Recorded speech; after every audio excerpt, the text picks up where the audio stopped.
வணக்கம். செய்திச் சுருக்கம். ராகுல் அப்பீல் 21 விசாரணை, சுப்ரீம் கோர்ட் அறிவிப்பு.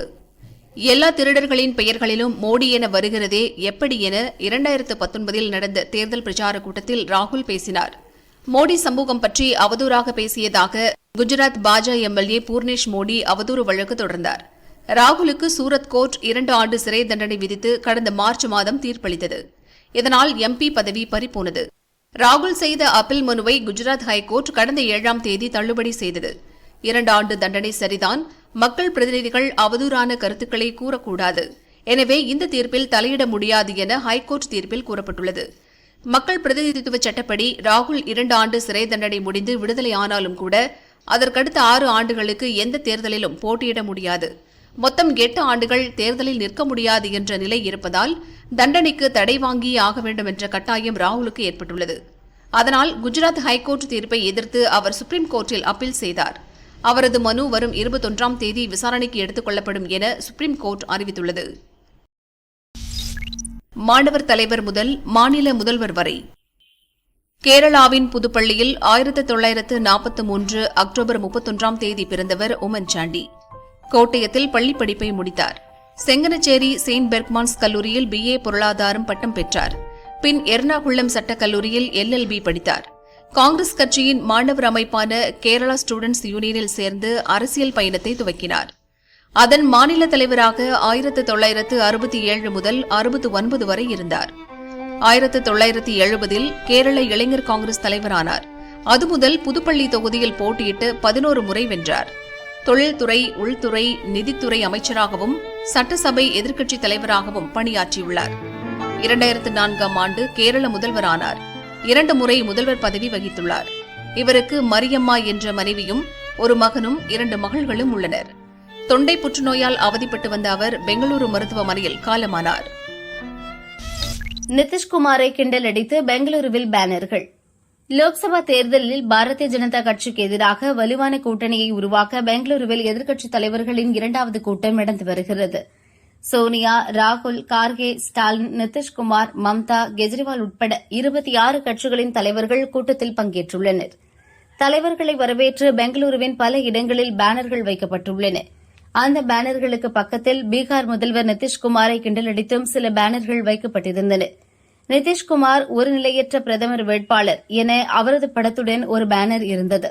பீகாரில் 2 முறை இடிந்து விழுந்த சுல்தான்கஞ்ச் பாலத்தின் படத்தை அச்சிட்டு நிதிஷ்குமார் நீருக்கு கீழே பாலம் கட்டுபவர் என இன்னொரு பேனரில் கிண்டலடித்திருந்தனர். பேனர்களை அகற்றிய போலீசார் அதை வைத்தவர்கள் யார் என விசாரிக்கின்றனர். கேரள ரயில் எரிப்பு ஆசாமி சென்னைக்கு குறிவைத்தான். ஏப்ரல் 2ஆம் தேதி இரவு கேரளாவில் உள்ள இலத்தூர் ரயில் நிலையம் அருகே ஆலப்புழை கண்ணூர் எக்ஸ்பிரஸ் ரயில் சென்றபோது ஒரு பெட்டியில் பெட்ரோலை ஊற்றி ஷாருக் ஷஃபி என்ற 24 வயது ஆசாமி எரித்தான். இதில் குழந்தை உட்பட 3 பயணிகள் இறந்தனர். ஷாருக் ஷஃபியை NIA கைது செய்தது. வழக்கு தொடர்பாக 90 நாட்களில் விசாரணை அறிக்கை தாக்கல் செய்ய கொச்சி NIA கோர்ட் உத்தரவிட்டிருந்தது. காலக்கெடுவை 180 நாளாக நீட்டிக்க கோரி கோர்ட்டில் NIA அதிகாரிகள் மனு செய்துள்ளனர். மார்ச் 31ஆம் தேதி டில்லியிலிருந்து சம்பர்க் கிராந்தி எக்ஸ்பிரஸ் மூலம் புறப்பட்ட ஷாருக் ஷஃபி கேரளாவின் ஷோரனூர் ஜங்ஷனுக்கு ஏப்ரல் 2ஆம் தேதி வந்தான். அன்று காலையிலும் மாலையிலும் சென்னைக்கு செல்ல டிக்கெட் எடுத்துள்ளான். ஆனால் சென்னை செல்லவில்லை. ஆழப்புழையிலிருந்து கண்ணூர் சென்ற எக்ஸ்பிரஸ் ரயிலில் ஏறி தீ வைத்து எரித்தான். எனவே ஷாருக் ஷஃபி சென்னையில் தாக்குதல் நடத்த திட்டமிட்டிருந்திருக்கலாம். சென்னையில் யாரை சந்திக்க திட்டமிட்டான், ஏன் முடிவை மாற்றிக்கொண்டான் என்பது பற்றியெல்லாம் விசாரிக்க வேண்டியிருக்கிறது. எனவே அறிக்கையை தாக்கல் செய்ய காலக்கெடுவை நீட்டிக்க வேண்டும் என கோர்ட்டில் NIA அதிகாரிகள் தெரிவித்துள்ளனர்.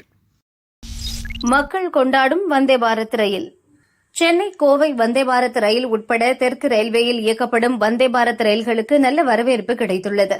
சென்னை சென்ட்ரலில் இருந்து கோவை, மைசூரு, கேரளா, காசர்கோடு, திருவனந்தபுரம் இடையே இயக்கப்படும் வந்தே பாரத் ரயில்களில் டிக்கெட் முன்பதிவு 100% தாண்டியுள்ளது.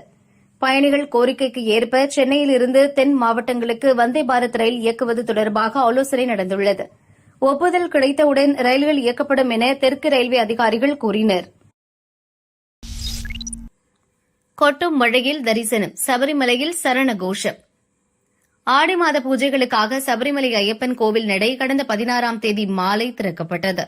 வரும் 21ஆம் தேதி வரை எல்லா நாட்களிலும் மதியம் கலசாபிஷேகம், களபாபிஷேகம், இரவு 7 மணிக்கு படிப்பூஜை நடைபெறும்.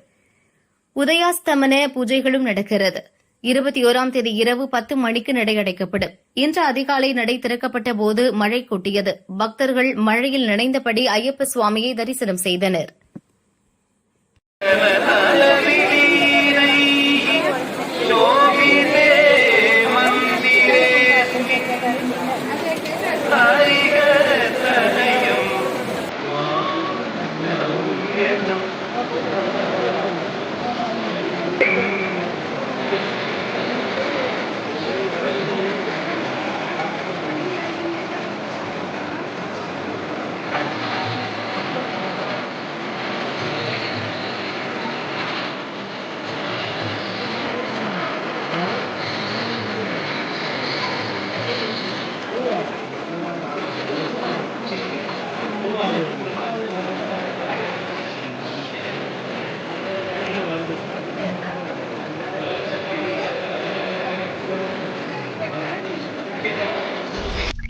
மருத்துவ கழிவுகளை எரித்த ஹாஸ்பிட்டலுக்கு ரூபாய் 1 லட்சம் அபராதம்.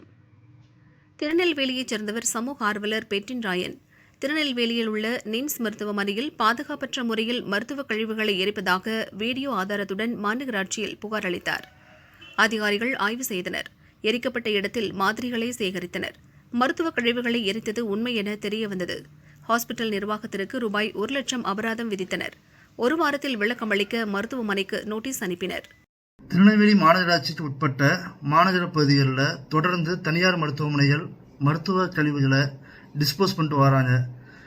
எந்தவித பாதுகாப்பான சூழ்நிலை இல்லாமல் அது தீ வைக்கிறதும் அதனால பொதுமக்களுக்கு மூச்சு திணறல், சுற்றுச்சூழல் பாதுகாப்பற்ற நிலைமை இதெல்லாம் ஏற்பட்டு வருது. திருநெல்வேலி மாநகராட்சியும் இதை எதிர்த்து கடுமையான ஆக்ஷன் எடுத்துட்டு வந்தாலும் இந்த தனியார் மருத்துவமனைகளை கண்ட்ரோல் பண்ணக்கூடிய ஜாயிண்ட் டைரக்டர் ஹெல்த் இதோடு இணைந்து இதுக்கு கடுமையான நடவடிக்கை மேற்கொள்ள வேண்டும். மேலும் மாநகராட்சி விதிக்கக்கூடிய அந்த அபராத தொகையானது இப்போ கடந்த மாதம் கூட மண்டலா மருத்துவமனைக்கு 1 லட்சம் ரூபாய் அபராதம் விதித்தும் இதுவரை அந்த அபராதத்தை அவங்க மாநகராட்சி கட்டாமல் இழுத்தடிச்சு வராங்க. மாநகராட்சி அதிகாரிகளும் பல முறை அவங்களுக்கு அதை நினைவூட்டல் கொடுத்தும் அதை கெட்ட மறுத்து அவங்க இந்த மாதிரி மாநகராட்சியை அலைக்கழித்து வருகிறார்கள். இதன் மீது உடனடியாக நடவடிக்கை மேற்கொள்ள வேண்டும். திருநெல்வேலி மாநகராட்சி உட்பட்ட பகுதிகளில் தனியார் மருத்துவமனைகள் செய்யக்கூடிய சில அட்டூழியங்களுக்கு ஜாயிண்ட் டைரக்டர் ஹெல்த் டிபார்ட்மெண்ட் இணைந்து நடவடிக்கை எடுத்தால் மட்டுமே இதை ஒழிக்க முடியும் என்பதை இதன் மூலம் தெரிவித்துக் கொள்கிறேன்.